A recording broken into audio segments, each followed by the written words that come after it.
January was a reality check.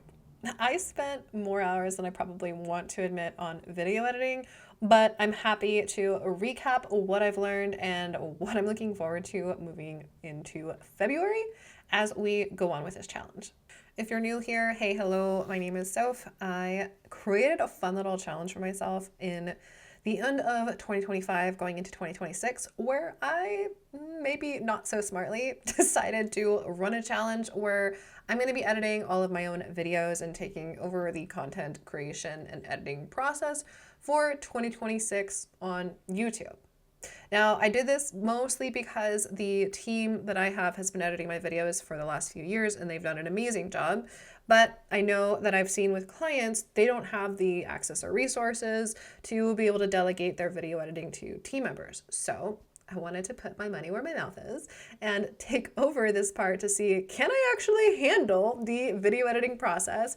Does it actually work? And is it something that's profitable, that's going to continue to grow the channel? Or am I really just setting myself up for failure here? So without further ado, let's go ahead and take a look at what's happening because the honeymoon phase is officially over. Okay, so let's look at the fun numbers here. This is a platform I use called Timely. I use it for basically tracking and managing my time. So let me break this down, make it make sense, and then we can talk about what this looks like. Now, this is for January specifically, and the time that I spent both editing and recording on YouTube. Now you're gonna see that these are some fairly big chunks, meaning I spent about 5 hours on the 3rd of January. I believe this was me trying to edit a video because I was dead set on editing it in Premiere Pro and I was determined to make it look a certain way. So probably way more time than it needed to be.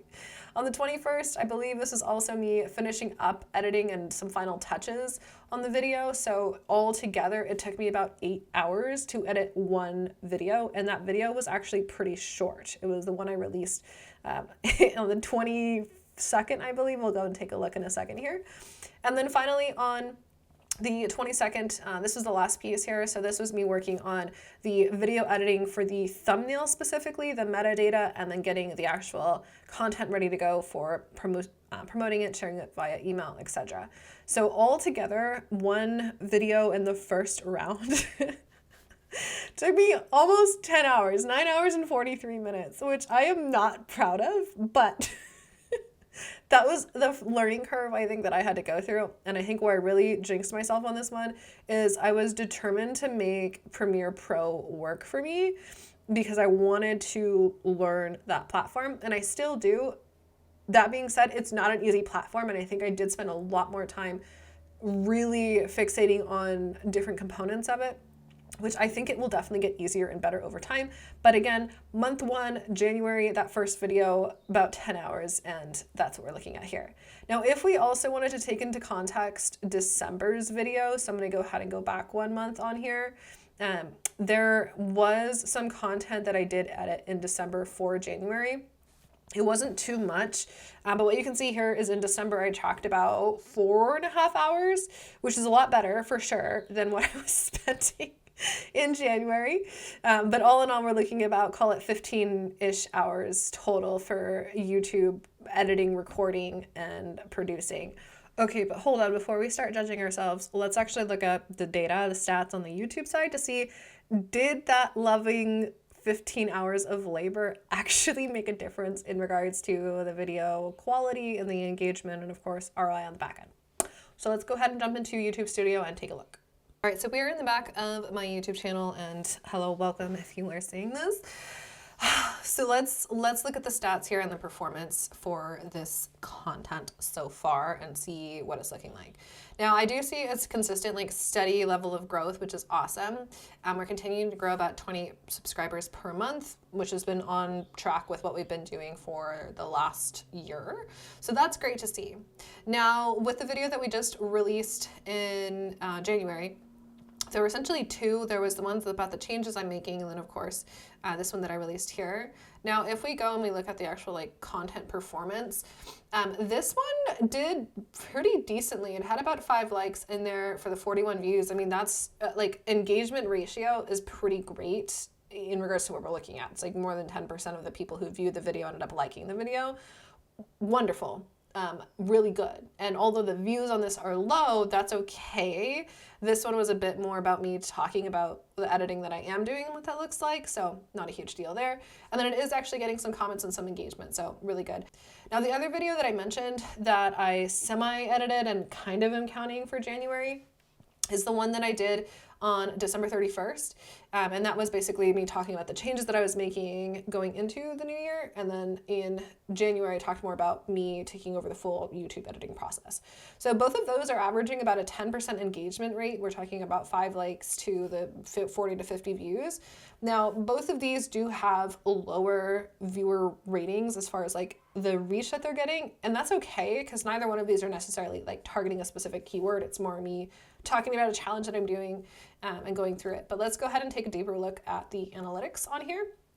So in the last month, we are on track. Everything is looking beautiful and steady, minus the views. So that's okay. I haven't been creating as niche content as I normally would as far as like tutorials and review videos, but that's something that I am intentionally looking to change up, so we'll see.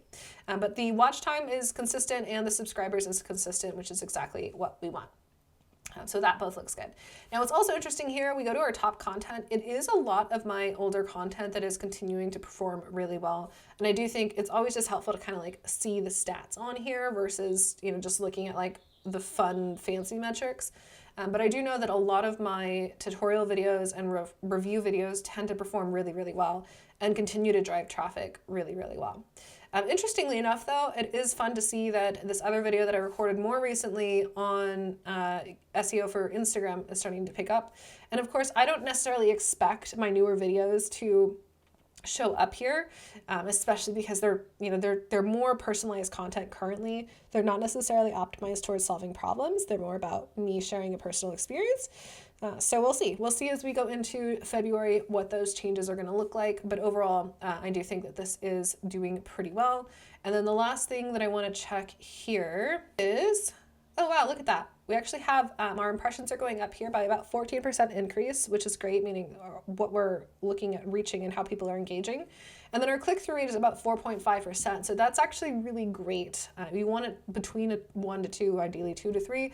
So 4.5, we're crushing it. And then obviously people are actually watching our content, which means it's engaging. It's really good. So these are all really good, fun stats to see. Now that you have the data, let's debrief and talk about the struggles of this, the pivots I'm looking at making, and then of course my goal. I don't have a whole lot to share on this right now as far as ROI goes because I'm still setting up a few things. It's taking a little longer than I initially anticipated, of course. But let's go ahead and talk about what we're doing with this data. So the biggest thing as far as like struggles and challenges, I kind of joked about this, but learning editing software is not for the faint of heart. I definitely underestimated what that was going to take. And of course, decided to overinvest my time. And I maybe not overinvest, but definitely invest a lot of time in learning the video editing tools. Now, I do anticipate that this will get quicker and easier as I get better at video editing, but something that I'm going to be testing out and trying in February and then as we go is what does it look like if I'm editing on a simpler tool like Video, and how does that look or engage as far as like the quality of the video, the time that I'm spending on it, and if it evens out. The reason why I chose to do Premiere Pro is I found that the quality was just a lot more crisp and like I liked it. But yeah, 15 hours on a video for a short video is probably not gonna make sense at that rate. And then the second part of this is going to be the thumbnails. So I also did spend quite a bit of time figuring out the thumbnails. And part of that for me right now is that I'm going through a rebrand with my business branding. So I'm finagling what I want that brand to look like on YouTube. And I'm still uncertain. So I did spend quite a bit of time fiddling around with colors.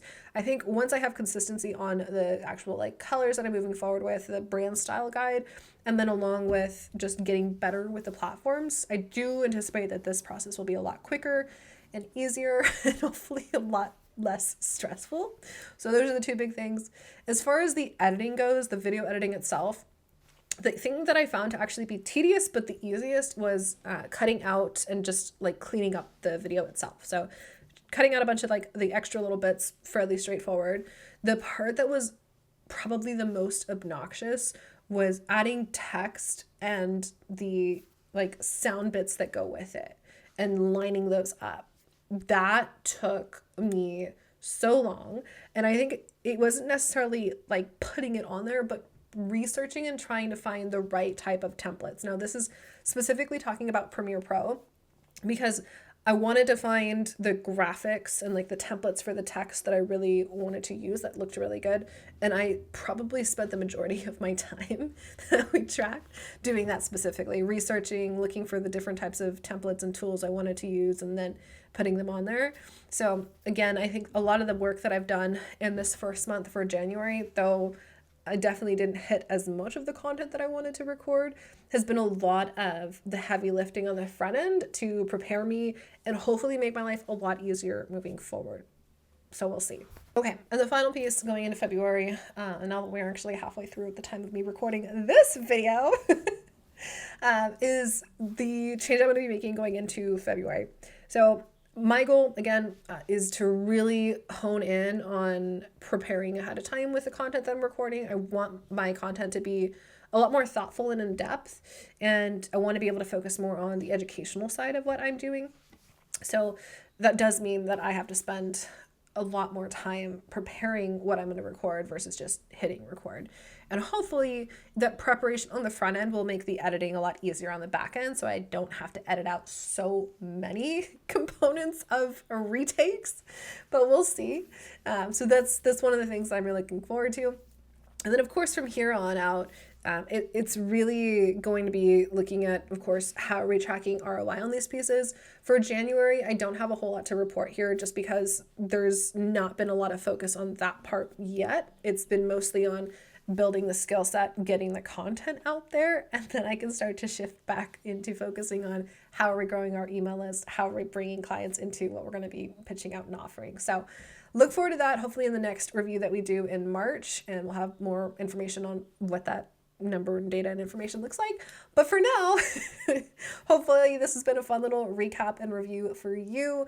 It's definitely been eye-opening for me, and I'm excited to step into this next month and see what kind of progress we make. So if you want to stay tuned, you want to follow along, as always, make sure that you hit the subscribe button so that you can follow along on this journey, as well as getting updates on any new content that I do create.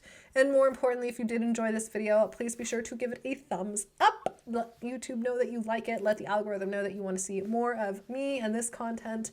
I appreciate it, and I look forward to seeing you in future videos.